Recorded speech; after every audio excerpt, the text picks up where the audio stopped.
Шинжиллийн засгийн газар салбар бүрээр 1 жилийн ажлын тайлангаа тавьж байгаа.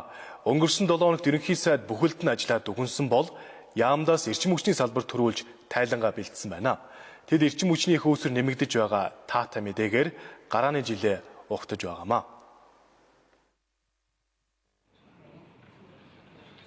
500 мянган багтаамжтай Улаанбаатар хот сая гарсан хүнийг багтааж байгааг хүн бүр мэднэ. Механик энэ өсөлт олон салбарт ачаалал үүсгэж байгаа бөгөөд үүний нэгэн цахилгаан дулааны хангалтын асуудал байдаг. Айл бүрийг тогтой, байр бүрийг дулаан байлгахад хуучин хүчин чадал хаанаач хүрдэг учраас бид 5 дугаар цахилгаан станцыг барих шаардлага тулгарсан. Хэдэн жил дамжиж яригдж байгаа энэ ажил өнөө жил биелэлээ олж станц зорих консорциумаа бидэд шалгаруулад байгаамаа. 5 дугаар цахилгаан станц 3.5 жилийн дараа ашиглалтанд орно. Энэ төслийг бид концессийн гэрээгээр гүйцэтгэх бөгөөд консорциум 25 жил ашиглаад улсад төлөөлөг өгөх юм а.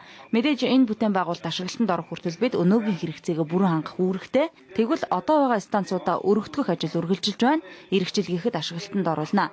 Мөн амгалангийн дулааны станцыг барих ажил энэ онд эхэлсэн. Дээрх бүтээн байгуулалтын хөрөнгө оруулалт гэвэл хэдэн 10 сая доллараар үнэлэгдэнэ. Гэхдээ төсөвт ачаалал үүсэхгүйгээр төслөө урагшлуулж байгааг салбарын хамгийн том амжилт гэж гарааны жилдээ онцоллоо.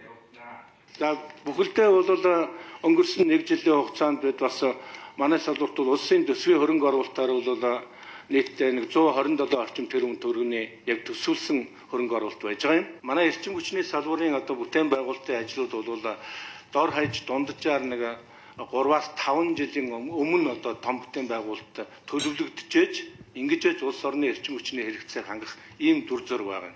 Тийм учраас бид өнөөдөр өргөтгөл бусад хөрөнгө жижиг дунд даврын ийм хүчин чадалтай ажлууд хийхээс гадна улс орны хэмжээний эрчим хүчийн найдвартай хангамжийн үүднээс том бүтээн байгуулалтыг тодорхой хугацааны өмнө төлөвлөж хийх зайлшгүй юм шаардлага байгаа.